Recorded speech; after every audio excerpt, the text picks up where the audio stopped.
So here's a stupid question. Does Wing Chun even exist? So what we have is a little bit of a conundrum. No two lineages agree with each other. Some more so than others, but there's a huge difference between the mainlanders and the Ip Man guys, who are primarily Hong Kong guys. And then from the mainlanders, there's plenty going on that goes, oh, we do it this way, they do it that way, which is all fine. And the same thing with Ip Man guys. The problem with the Ip Man lineages is that, we only have documentation of half of the forms from Ip Man. And generally speaking, we don't have good documentation of much of any of the teaching method.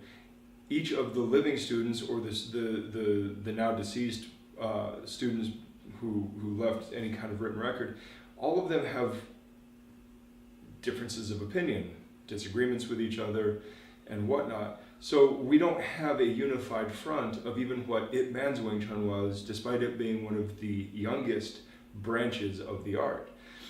And that leaves us with this interesting concept of, does it really matter? Because ultimately, and this is really the second part of it, is no martial art actually exists. They're teaching methods. That's really all martial arts are. Any martial arts system is a teaching method. Yes, they have preferential shapes and strategies, body structures, things like that. Okay, and I get that. That's fine. All suited toward whatever context they developed within. But what we're really looking at is, if martial arts systems are a teaching method to get you inside your own body to be able to move and deal with some kind of physical conflict, potentially psychological conflict if you want to go that route, but primarily physical conflict, what you're really looking at then is just a kind of a loose algorithm of, our experience has been, X plus 6 equals Y, or whatever, right? It's math problems in a math book. The formulas might be somewhat universal because human physiology is somewhat universal, but the variables are all going to be extremely dependent on context. So, if all you do is memorize the practice problems in the math book, you're not very good at math. If you dig in and understand what the formulas are trying to tell you, which gives you a way to actually problem solve, then you have something that is functional. You can go and become an engineer once you understand how to apply these mathematical formulas to actual scenarios that show up in the real world, building things, crafting systems and whatnot. The same is true for martial arts. Martial arts are fundamentally an algorithmic construct. It's a way to teach people the common ideas of how humans move in conflict with each other, and how to best use our body structures to keep ourselves safe while creating whatever effect we need to be creating on our opponent. And that, in the sense of what we're talking about here, means that really what martial arts is, and what Wing Chun is, what any system is just a way to get you from here into here, so that all of this can do what it needs to do. And that's it. So no, really, Wing Chun doesn't exist as anything but a concept, as anything but a teaching method. So it's time to stop being so rigid about this absolutely must be this way, that absolutely must be that way.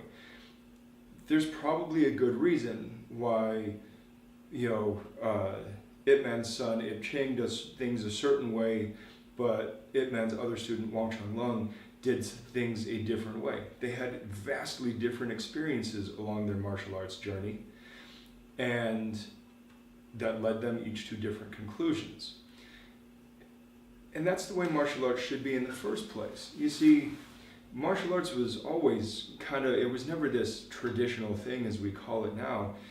It was always more of I learn from my teacher until I'm strong enough to stand on my own, gain my own experiences, make my own decisions, my own observations, my own judgments. From which point I can then add to it myself, remove from it myself, and make it into the next iteration. Generally speaking, we don't want something to be overly traditional. Tradition just means to pass something down, right? All you're doing is handing somebody information or a way to do things or whatever. And that's all fine, and that's based on that person's experiences. But if the context changes, the formula changes. At least the variables within the formula change. So we have to keep that in mind when we're practicing. And so here's my challenge to you. If you're from a different lineage and you see somebody from an even different lineage, don't sit there and bicker with them and go, that's wrong. That's wrong. Try to analyze it from a personal perspective, and not to say that somebody can't be wrong. People can absolutely be wrong. But to analyze it from a perspective that says, can I make this work, or is this outside of what I would consider feasible? It opens the dialogue, it opens the discussion, and ultimately that's what we want out of this. We don't want something that is carved in stone and unchanged for 200 years or 300 years or 1,000 years. Things have to change with the context.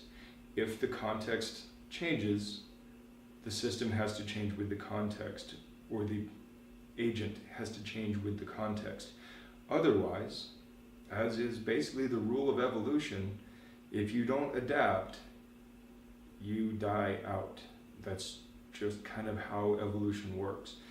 It doesn't mean that something must necessarily change if it's already sufficient for whatever the challenges are. But it also doesn't mean that change is bad, right? So being static is not inherently bad, but it's a question mark.